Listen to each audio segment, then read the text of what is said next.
Hi, everybody. Welcome back. I'm Rachel. And I'm Zach. And this is Perkenbark. Oh, all of this. Look at all this space. All of this space. So much room for activities. Which is good. Today, that we're small. Because what are we talking about? Quiet. What are we talking about? Quiet. There you go. Anyway, we're talking about quiet today. Quiet! We're happy you're here, by the way, to leave the old week behind and start fresh with some music, coffee, and conversation about quiet and the different nuances and feelings that quiet can evoke. In opera, In specifically. opera, yes. Yeah. Cool. You want to start with coffee? Okay. Coffee. Coffee, what do we have today? Las Mercedes. By... Elixir Coffee Roasters here in Philadelphia. Yes, we've featured them before. They're one of our favorites. Now that we're in South Philly, they are a little harder to reach. By a little harder to reach, we mean it's 1.5 miles. Yeah, so difficult.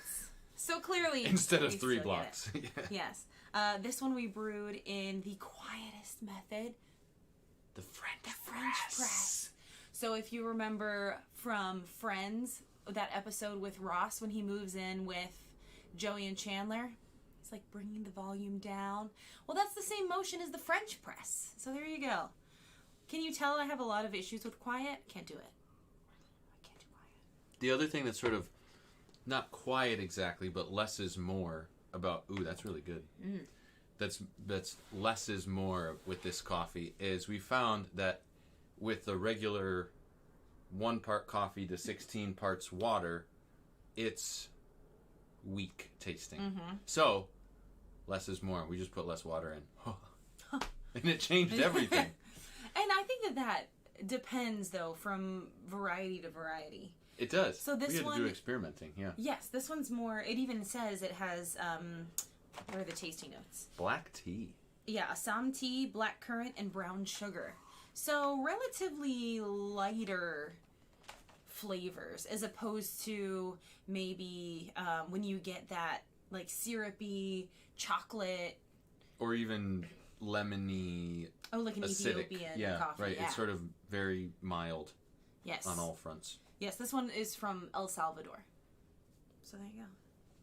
And it's a honey wash, which, as we've talked about before, means they leave some of the fruit on when they roast the coffee beans, which when they roast them, it actually smells so good. Because normally it really smells terrible when they roast the coffee beans. But when they leave the fruit on, it actually smells really good, really nice. And it's so then when they go to dry it, it's sticky, kind of like honey. Yep. There you go. Haha. Learning new things every day. Exactly.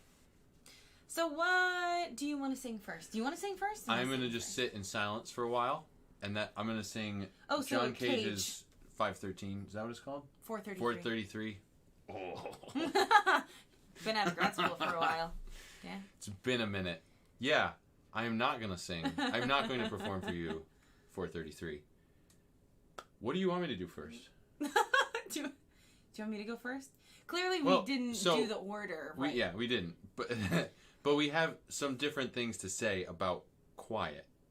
So we're talking about quiet as a way to have power and control.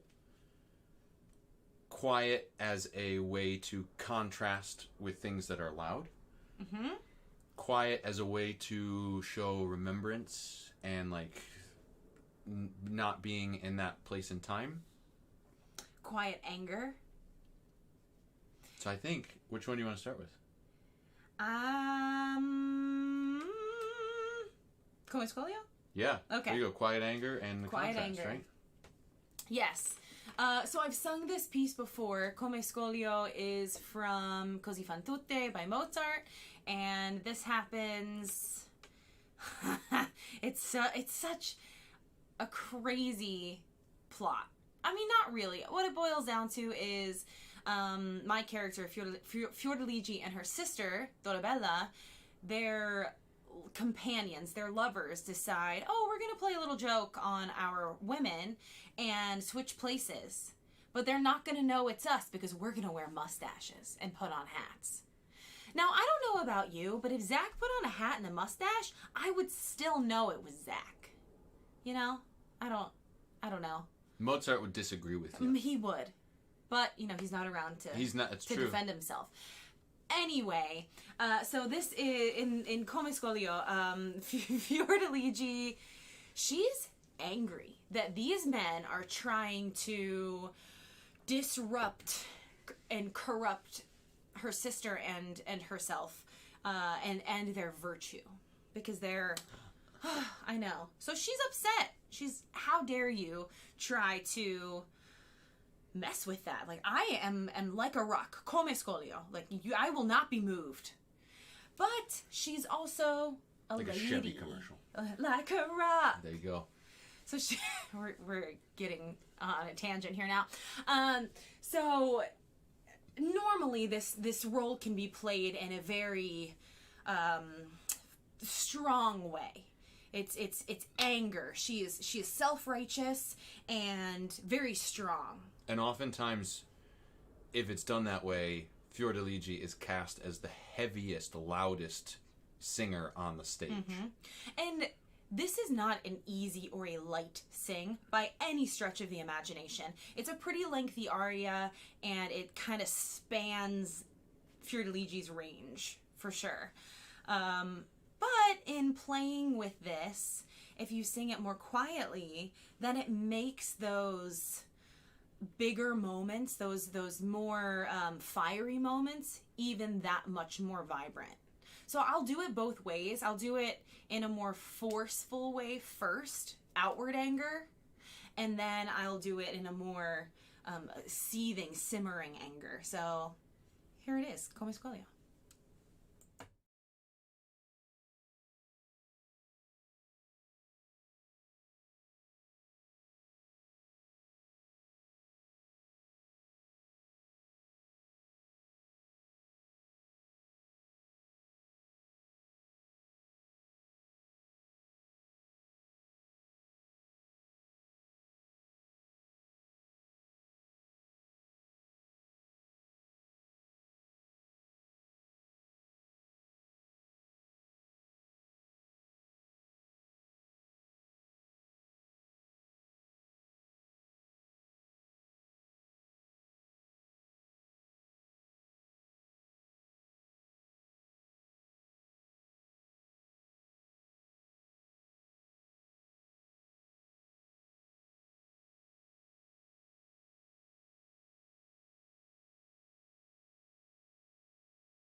Quiet version.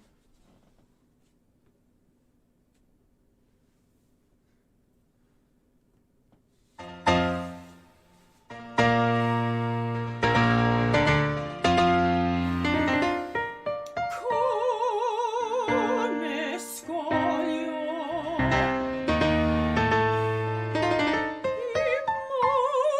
immoto resta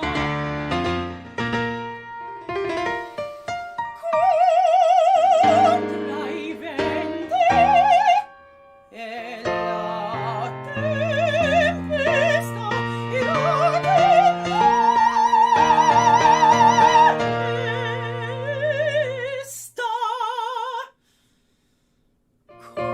Così amor questa amore forte nella fede e nell'amor.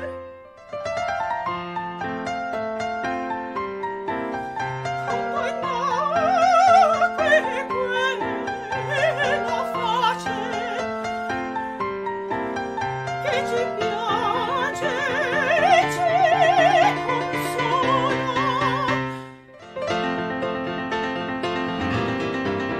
Il buono morte suona, l'amore suona, far che canti affetto il cor, far che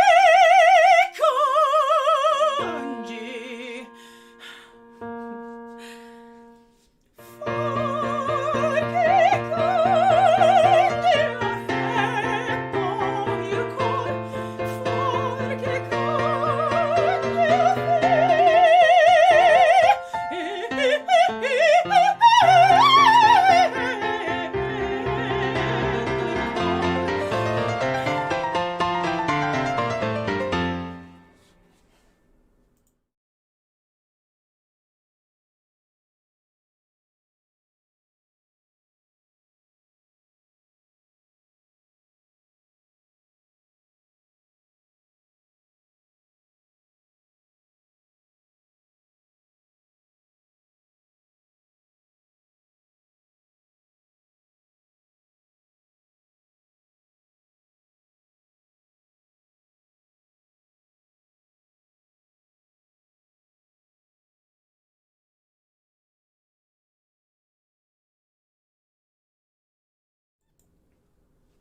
There you have it. Come scoglio 2 ways. Is that like a Like, an like a Italian dish? Does it have squid in it? Does it have squid in it? I don't want any. No? No, I did. Yeah. So, as you hopefully saw, there's merit in doing it either way. It just depends how you want to play the character. Personally, I think... Actually, I don't know. It depends on my mood. I liked starting it more quietly because then it gives me somewhere to go. Because while where I stopped it, it's still pretty far in, there is so much more aria to go. So being able to save that little bit of physical fire is very helpful in the longevity of the entire piece. But while singing softly may seem like it takes less breath and less energy. It's actually the opposite. It's hard. It takes more breath and more energy. You constantly have to spin. So, 6 in one, 1/2 dozen the other. Do you spend it doing things maybe a little bit more in your face in that area, a little bit angrier? Or do you put it on reserve, trying to save a little bit, but having that slow burn vocally? So I don't know. What I noticed is that you seem to have more dramatic choices available to you when you started quieter. Yes, absolutely. So, yeah, but that also, if she's just there as like a wall of fury, then that's a choice too, as opposed to something that's more nuanced or watching her go through a bunch of emotions. And that's depending on how she fits into the world of the opera. And it is a long opera, and it is a big, nuanced world, and it can be done in a lot of different ways. So, Well, and if you think about Dorabella's aria, scostati, that's all anger all the time. And Yeah. sadness. And I mean, there's a lot of complex emotions that come along with Dorabella's aria as well. yeah, But it's tough. It's hard work. yeah, it is. Yeah. It's crazy. Yeah. So the answer is, quiet is sometimes better, Yeah. and it's sometimes not, at least in that context. But it does give you more opportunities for contrast, and like you said, potentially physically saving yourself or dramatically saving yourself for later on in this giant sing. And that's dynamically, it's a physical quiet too, but quiet doesn't always mean softer. It can be a color, Yeah. for example, which I think is ties in more to your piece, Which one? the Mozart one. Cool. I'm also gonna sing some Mozart. That's why I did it that way. Great. I like it. Transition. I like it. So I am gonna sing De vieni alla finestra from Don Giovanni. And this is the Don singing to an unnamed woman. She never is actually seen in the opera. He hasn't learned his lesson in the first act that, like, if you're a womanizer, that's gonna catch up with you. He hasn't learned it in the first act. He's fly fishing. He is, which it's good. It's good for us as an audience because we get another act plus the commendatore scene, which amazing. But so he's serenading a woman at her window, and the Don can be played in a lot of different ways. So one way is by a relatively svelte, rich-voiced kind of thing, and It's a like technical term. it is for baritones. It's a technical term. Yeah. And so this serenade can be sung almost violently. There's a little bit of an edge to it, or it can be sung very sweetly, and a lot of it, hopefully, will come down to how the character comes across, and maybe a little bit about what he's thinking. So I'm going to do a little bit of it loud, and I'm going to do the whole thing soft, because it's not long, and it's very pretty. It is very pretty, especially how you sing it. Oh, thank you.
viene alla finestra, oh mio tesoro, ne viene a consolare il pianto mio.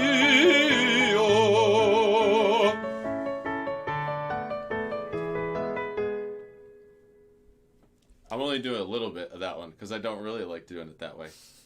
I like doing it this other way.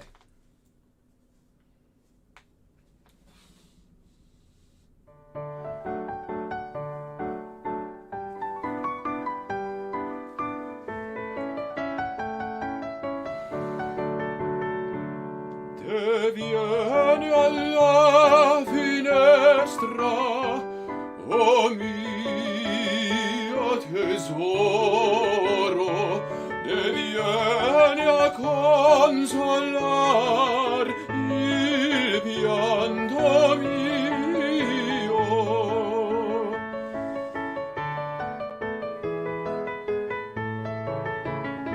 Se neghi a me di dar qualche ristoro davanti agli occhi tuoi morir voglio.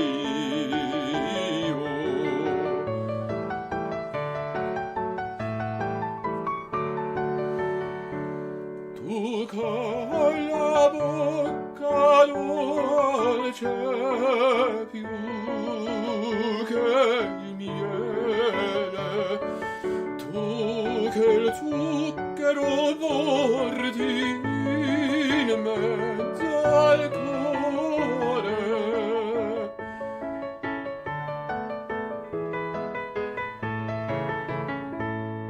Non esser gioia mia con me crudele, lasciati almen vedere mio bell'amore.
So,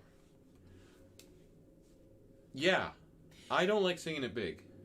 Do you think, this is what I was thinking about when you were singing so beautifully. Do you think that he's tried it loud, or like he's just thrown it out there? Like he's honed his game over so many years and so many tries that he's like da da da. No, that's too strong. That's too strong. I gotta serenade. Like, do you think that he's tried all the moves? No, I think he's actually in love each time. I think he falls in love for hours at a time. Wow. I think he believes it. I don't think he understands how just depraved he is. He's just completely without any sort of like moral shame at all. Oh, dang. I never thought about that. Yeah. I think that makes him so much more monstrous, too. And so much more fun to play, because then he's not, like, mean to be mean. Yeah. He's, like, doing the thing that he thinks is right in that moment. Well, that's like playing crazy characters. It's a different kind of crazy. Oh, he's crazy. You can't play that. Oh, that would be another good theme. Anyway, That's for another weekend. Crazy Eyes. Crazy Eyes. You can't play that character crazy. You have to believe it. It's for the audience to say, "Oh, you're crazy," but you have to be truthful. Yeah. You have But to believe you're right. Yeah, I truly think that he falls in love each time. Oh, wow. And then it's only That later. is more monstrous. Yeah, because then afterward he's like, why are you following me around? Like, Yeah. we're done. We're not in love anymore. That was love, and now it's finished. Oh, wow, that's crazy. Yeah. Did I give you enough time to think about the plot of Let Me Go Fritz? Calling me out on our live show.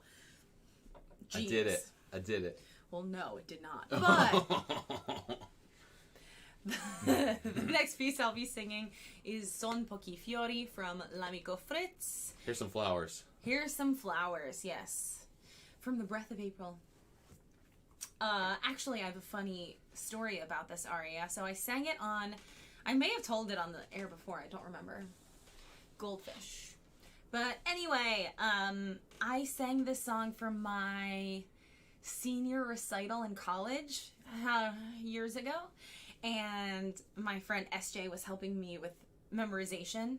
And so she was going through my translations and she was looking at the words. And I started to do it. And then she said, no, in English. And I was like, oh, okay. Here I bring you flowers, poor violets from the breath of April. And then I kept going, and then she looked and she was like, oh my God, I thought that it was in English. You're amazing. I can't believe it. And I was like, well, hey, when they say you need to know your word for word translations, you know your word for word translation. You've done it. Yes. Well, that's completely off topic, but So how does this I was fit in with bragging. quiet? I think that... Because there's a humble brag in there. That's one of the... So I think that this piece is quietly powerful and respectful at the same time. So Suzel is bringing flowers for the prince's birthday or the king's birthday. I can't remember exactly. Anyway, so she's giving the royal, there we go, flowers for this birthday celebration out of respect and oh, it's kind of like a meet cute in a movie. Aww. Yeah, but so this is the first time that she sees what will be her beloved. So you can't be loud. So you can't be loud, but there's a quiet confidence to her. It's not like scared. It's not, I'm bringing you these, please don't look at me. No, she wants to be seen. I think it's here, I'm bringing you these flowers for your birthday, and I'm going to tell you all about them. And the flowers are actually, they're giving their last breath in honor of you, in honor of your birthday. So feel special. No, but yeah, there's a quiet respect and there's a quiet confidence, and in the accompaniment, it just calls for a more delicate color. I think it's not so much quiet, but it's not this huge, loud, showy piece. It's still showy. It's beautiful, but it's not that kind of showy. So I'm actually not going to do a loud version because I've never sung it loud. I don't think that you'll ever hear it done in such a strong fortissimo kind of way. But instead, I want you to listen to how the accompaniment informs the singer, informs what kind of colors are being evoked here. So yeah, Son pochi fiori. Here's some flowers. Here's some flowers.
pochi fiori, povere viole, sul nadito d'aprile,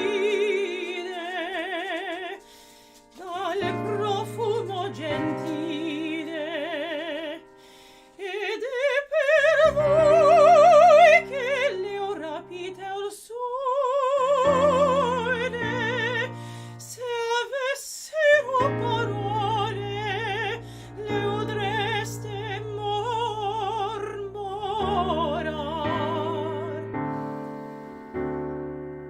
Noi siamo figlie delle pure di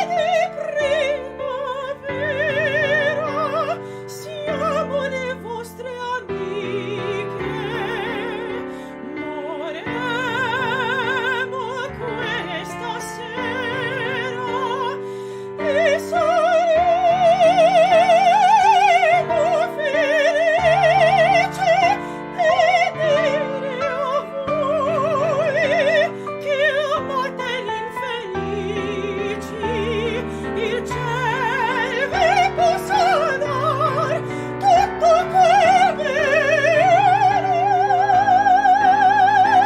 che si può sperar. Ed il mio cor aggiunge una parola modesta ma sincera. Eterna primavera, la vostra vita sia che altri consola.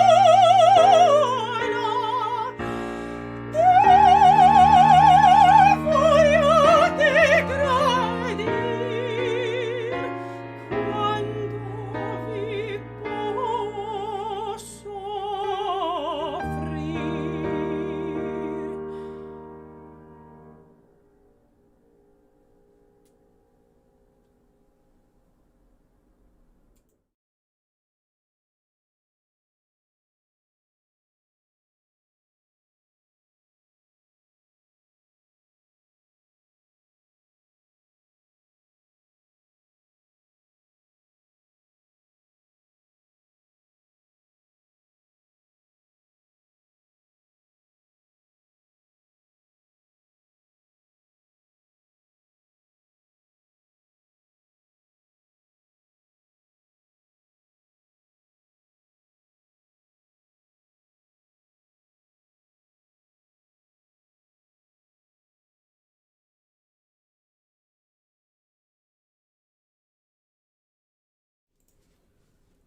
There you go. Son pochi fiori. So, see, it doesn't really lend itself to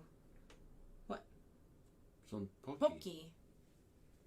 It lends itself to.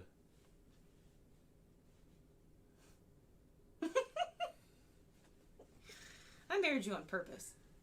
I think you did. So there you go. Son pochi fiori. It doesn't lend itself to this big fortissimo sound. It does have a swell, but it's not. But yeah, you gotta get there though. Exactly. You can't come in it. Oh! Exactly. That was good. Thank you. I liked that a lot. Yeah, I'm a singer. I'm a professional singer. That's the sounds that come out of my mouth. And Frank, you're right. De Vieni alla Finestra does need a mandolin, and I have a party trick where I can play the whole thing on the ukulele instead. Prove it. Not today. I have to practice that a lot before I do that. Maybe that'll be a Patreon subscriber private video. That I think that is appropriate for them for the bug- quality I'll that you're bug 'em gonna about get. it.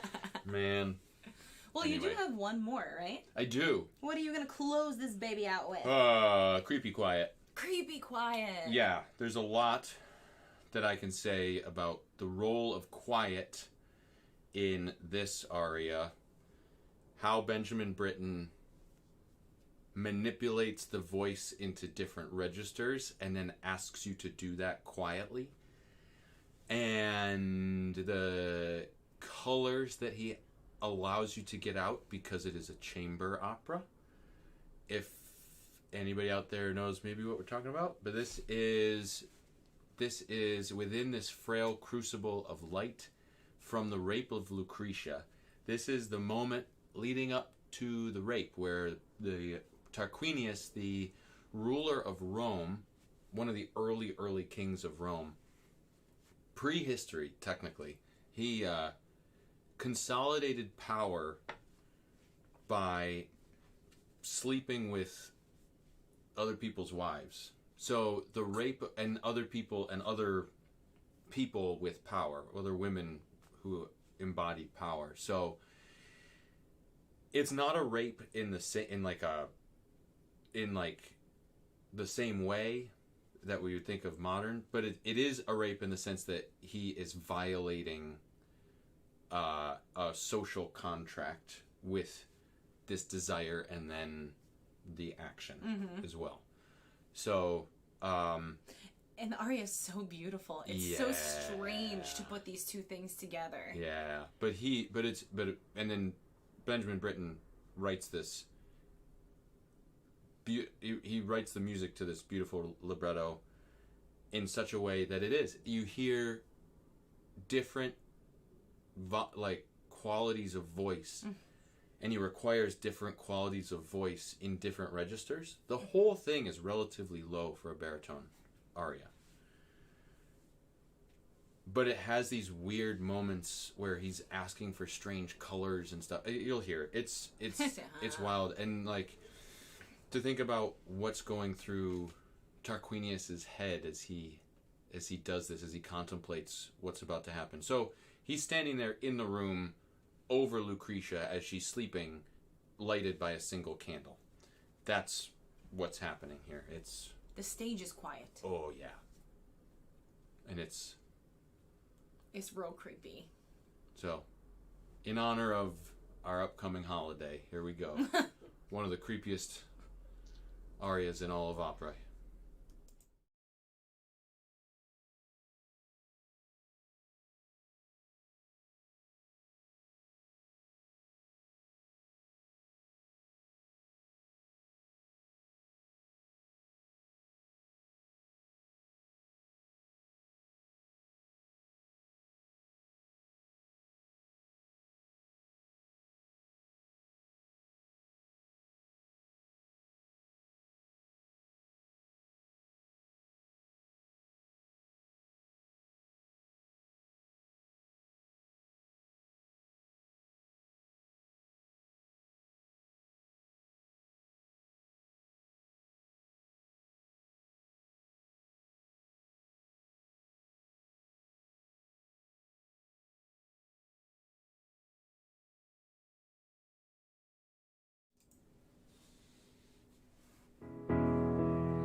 Within this frail crucible of light, like a chrysalis contained within its silk oblivion.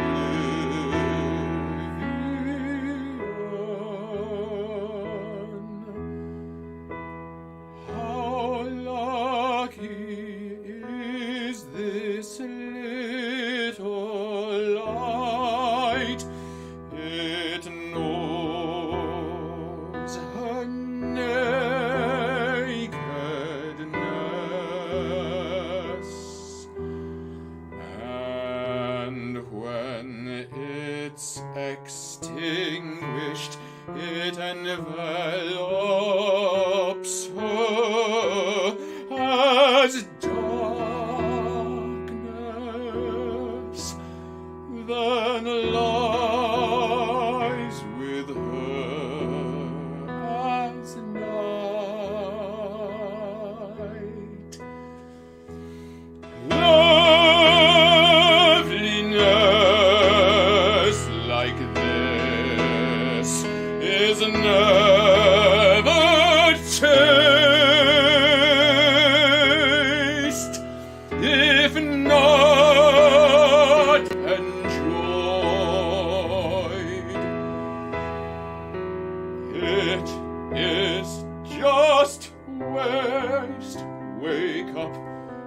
wake up, Lucretia.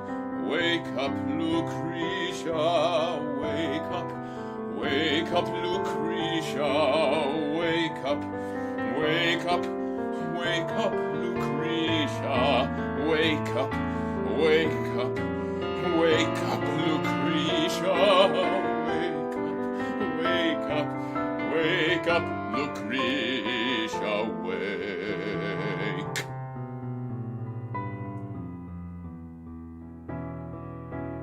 As blood red rubies set in ebony, her lips illumine the black lake of night. To wake Lucretia with a kiss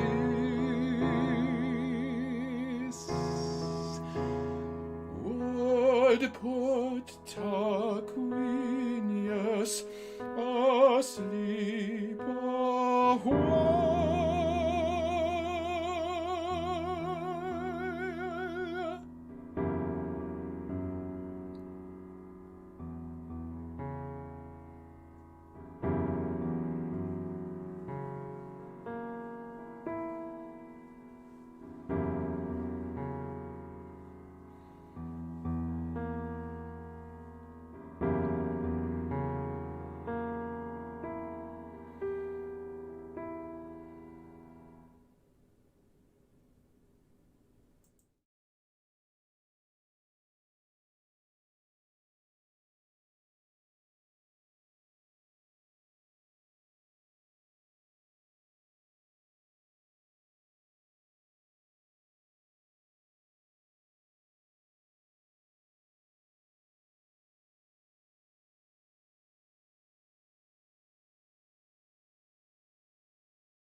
That's creepy. That's creepy. Ooh. Creepy quiet. It is. And he has you be quiet. High, he has you be quiet. Low, he lets you kind of growl around for a little bit. It's nuts. Yeah. Oof. We explored many different types of quiet today. Angry quiet, reflective quiet, creepy quiet, Confident quiet. confident quiet, all other different kinds of Loving quiet. quiet, even if it was from a character who's just Bleh. needs his shots. Yes. Needs his shots. Thank you all so much for joining us today and for joining us each and every week for sharing our weird little show that we have going on. We really appreciate it. Please continue to tune in and Share and share. Let I other said people know. Oh, okay. see, he doesn't listen to I me. do listen to you. Different kind of quiet, I guess. I don't know. Marriage quiet.